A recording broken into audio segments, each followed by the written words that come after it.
Welcome to CallumConnects, 5-minute entrepreneurial inspiration for your day.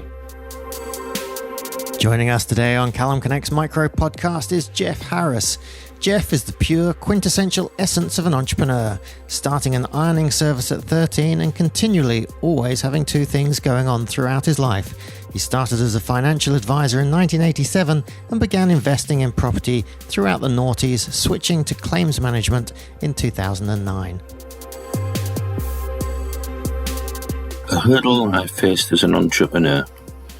2016, the Financial Conduct Authority, in their infinite wisdom, took over credit licensing in the UK, and in the process they split a small license into 5 larger licenses with various subdivisions.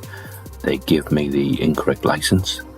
I was a doorstep lending business, which is one of these high interest rate loan companies.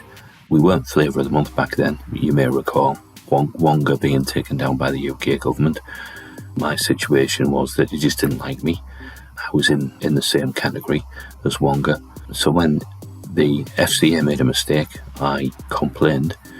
The FCA came in, shut my business down while I investigated my complaint, forced me to basically lose around about £250,000 over the next 8 months.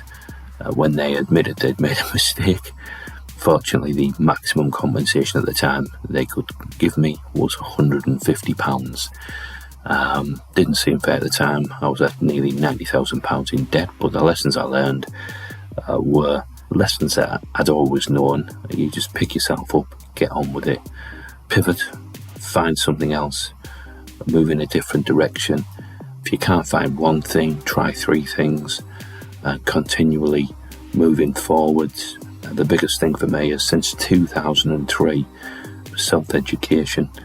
I've always been reading, going to courses, learning new processes, new things, and that in itself gets you into different markets, growing markets, situations such as the Harbour Club, where you can start something completely different that you never thought you could do.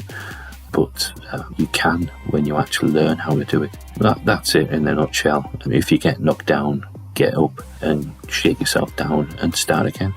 But don't just start one thing, start many things. So if one thing gets knocked down, you've always got several other things that you can fall back on.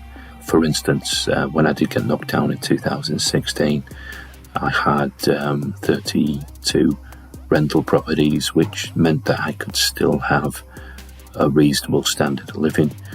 Picked myself back up on my main businesses and rebooted. So that's it. It's not luck.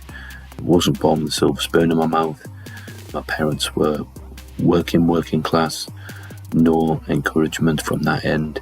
It's always been an inner self-drive and a continual drive for self-improvement for myself and now for my family. So there you go. Thank you. If you enjoyed this podcast and would like to learn more about incredible entrepreneurs around the world doing amazing things, head over to enterprisezone.cc.